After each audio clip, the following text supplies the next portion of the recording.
Before the legends, before the expectations, there's always one fragile moment where an artist steps into the light for the first time.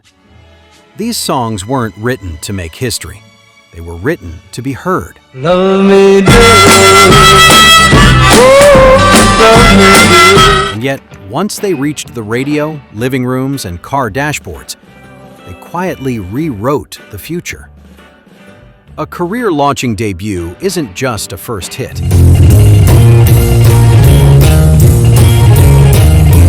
It's the sound of possibilities snapping into focus, when the world suddenly realizes a new voice isn't passing through, it's here to stay. The heartaches I've been through. 1. Only the Lonely, Roy Orbison. But only the lonely. Oh, why? There's a stillness that settles in when this record starts, as if heartbreak itself is holding its breath. Orbison didn't enter the mainstream by swaggering in. He floated in on vulnerability. Oh, I cry and cry for you. At a time when pop singers sold confidence, he offered aching isolation, pushing his operatic voice into emotional territory radio hadn't fully embraced. The tension lies in how exposed it feels, almost risky for a debut meant to introduce a star. Oh, yeah, yeah, yeah.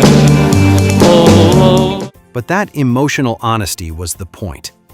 Released in 1960, it climbed into the top 10 and redefined what a male pop ballad could sound like. I cry, only the lonely, dum dum. Orbison didn't chase attention.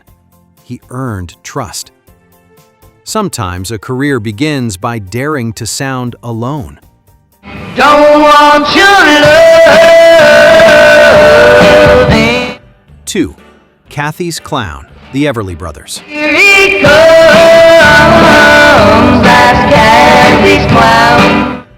This song feels like public humiliation set to harmony, bright melodies masking wounded pride. The Everly Brothers were already respected, but this single launched them into true superstardom by leaning into emotional embarrassment instead of rebellion. Don't want your kisses, that. The contrast is striking, a jaunty rhythm paired with a narrator admitting he'll be laughed at again. That honesty made it relatable, not weak. Stand tall, you know a man can't crawl. It became the first single released on Warner Brothers Records and went straight to #1 on both sides of the Atlantic, a rare feat at the time. I die each time I hear this sound. What followed was a shift in pop storytelling, where emotional transparency became a selling point. Fame arrived not with bravado, but with bruises.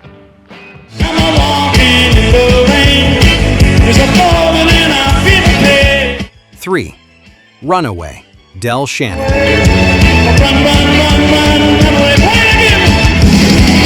There's urgency baked into this record, like someone chasing a memory they're already losing. Shannon's falsetto rises and falls with desperation, turning teenage heartbreak into something theatrical.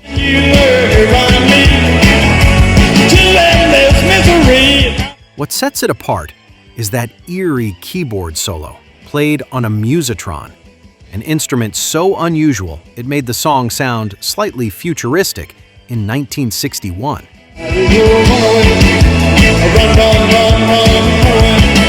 That tension between raw emotion and experimental sound pushed Runaway to #1 in the US, instantly defining Shannon's voice in the mainstream.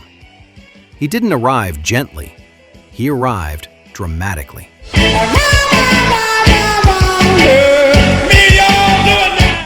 If this kind of deep dive into music's turning points speaks to you, you might want to stick around and subscribe.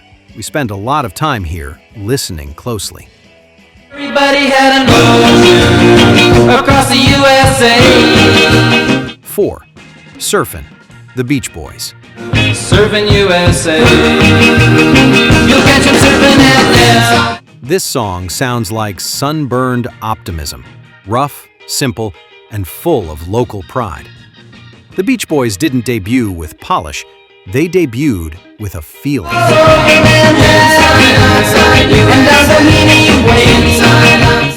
Recorded cheaply and built on Chuck Berry-style rhythms, Surfin introduced a regional lifestyle as a national fantasy. The tension lives in its innocence. No one involved knew it would spark an entire genre. Then everybody be served like California. It barely cracked the lower end of the charts, yet it caught enough attention to secure the band a major label deal. From that moment, California became a musical idea. You see them wearing their baggies, Warachi sandals too. Their career began not by aiming for the world, but by celebrating their backyard. Just as long as you stand by. 5. Stand By Me, Ben E. King. I won't cry, no how. The opening bass line feels like a promise, steady, grounding, unshakable. King stepped into the mainstream not with spectacle, but with reassurance, blending gospel roots and pop accessibility into something timeless. So darling, stand by me. The tension here is subtle, a deeply personal plea delivered with universal calm. Or the mountain should crumble to the sea. Inspired partly by a hymn King remembered from childhood, the song reached the top 10 in 1961 and resurfaced decades later after being featured in a major film, introducing him to an entirely new generation. Stand by me, stand by me. Careers rarely get second beginnings like that. Some debuts don't just open doors, they keep them open, waiting for the world to return. 6. Green Onions, Booker T and the MGs.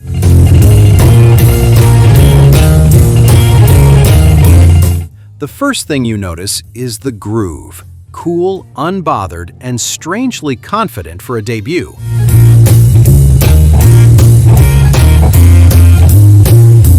There are no lyrics to hide behind, no personality spelled out in words. That was the gamble. An instrumental launching a mainstream career felt almost defiant in the early 60s.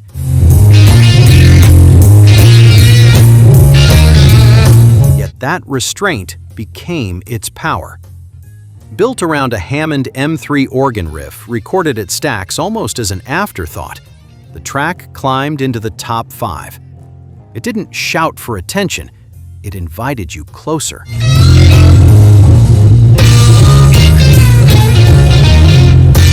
Booker T and the MGs arrived not as frontmen, but as architects of a sound. Sometimes influence announces itself quietly, then never leaves the room. Why don't you come on? Come on, 7. Sherry, The Four Seasons.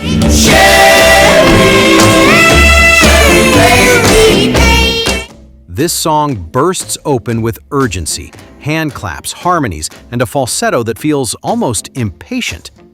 Frankie Valli's voice didn't ease listeners in, it startled them.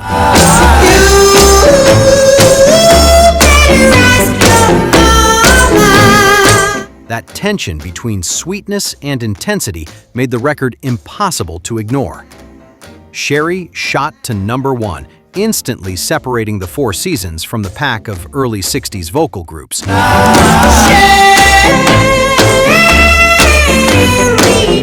What made it career-defining was how unapologetically distinct it sounded at first listen.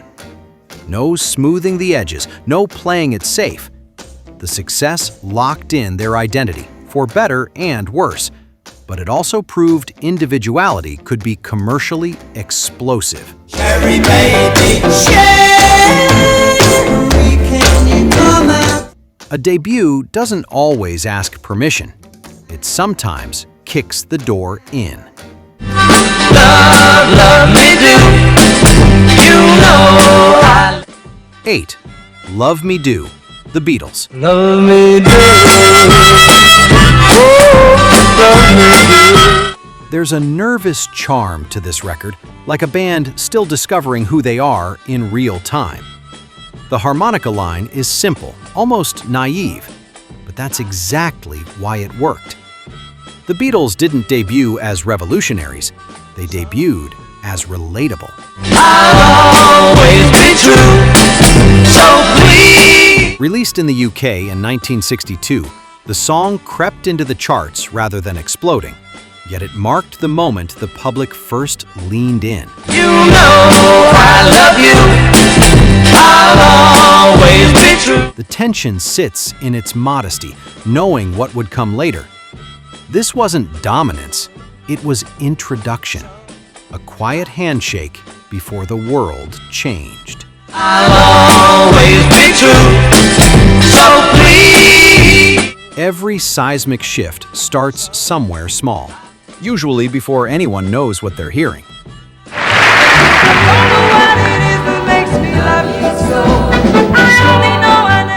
9. I Only Want to Be With You, Dusty Springfield.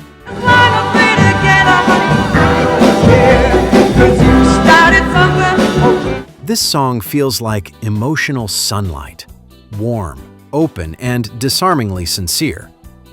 Dusty Springfield's voice arrives fully formed, carrying vulnerability without fragility.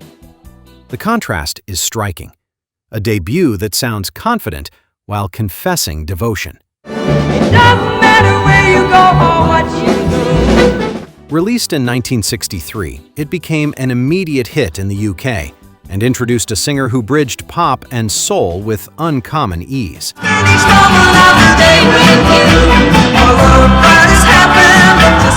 Behind the scenes, Dusty reportedly disliked her own performance, already chasing something better. That inner restlessness became part of her story. The world heard certainty. She heard room to grow.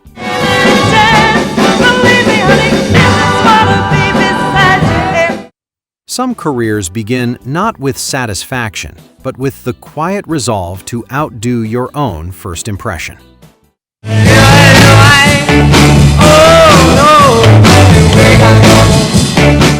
10. Louie, The Kingsmen. In the magazine we all know. So fine. This record sounds like chaos barely held together. Slurred vocals, rough edges, pure momentum. And that messiness is exactly what launched it.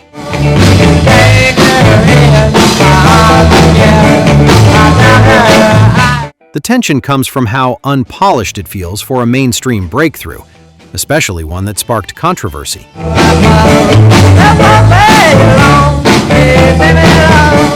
Rumors about obscene lyrics led to an FBI investigation that found nothing, but the attention pushed the song into the top 5. The Kingsmen didn't set out to define garage rock, they stumbled into it.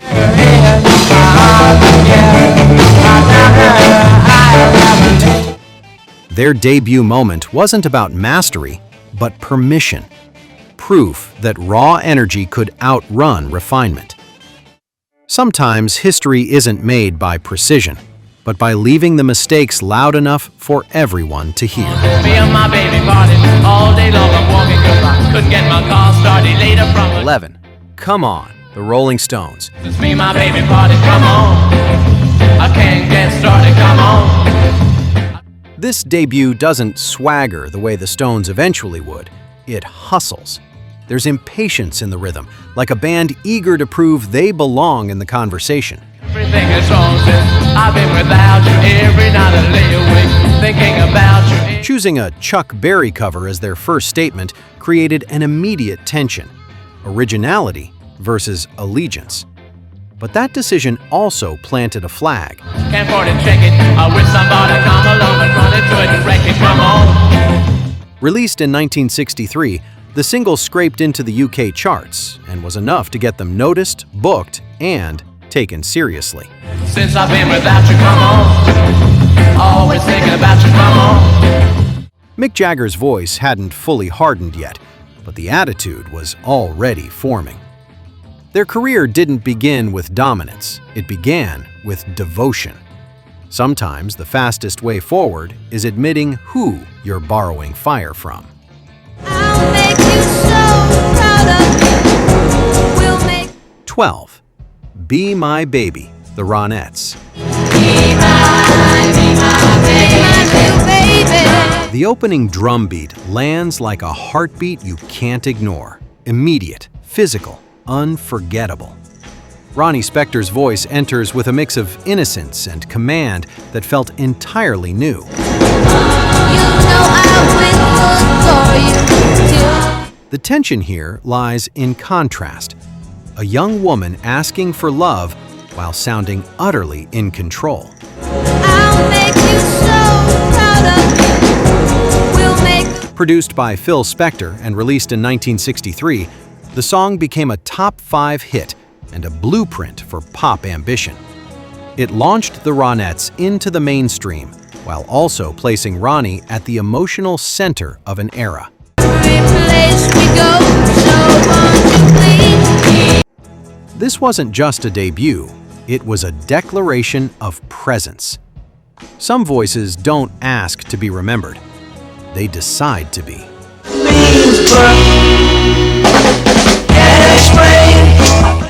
13. I Can't Explain, The Who.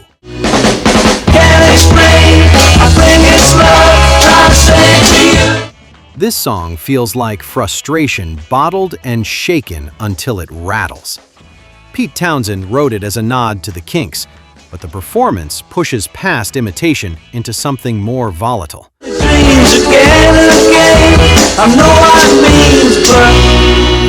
Not yet unleashed. Released in early 1965, it cracked the UK top 10 and introduced a band simmering with unresolved energy.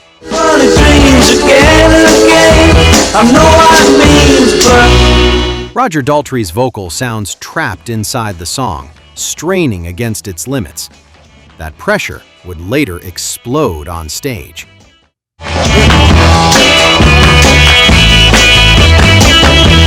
Their career began not with clarity, but confusion made loud. Sometimes a debut doesn't explain anything, it just lets the tension speak first. In the spring, I got 14. I Got You, Babe, Sonny and Cher. I got you, babe. I got you, babe. This record carries a strange duality, simplicity on the surface, certainty underneath. Sung as a shared vow, it introduced Sonny and Cher as a unit rather than individuals. Career launched on partnership, not ego. Released in 1965, it went straight to #1 in the US and UK, turning them into instant cultural fixtures. Hold my hand. I got you. What audiences heard was devotion. What followed was the pressure of being inseparable. Still, the debut worked because it felt real. Some careers begin by saying, me. Others arrive saying, us, and trusting the world to listen.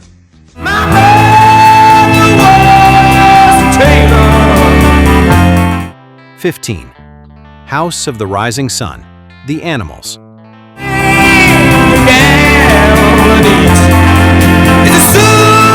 This song feels ancient and immediate at the same time, like a warning passed down too late.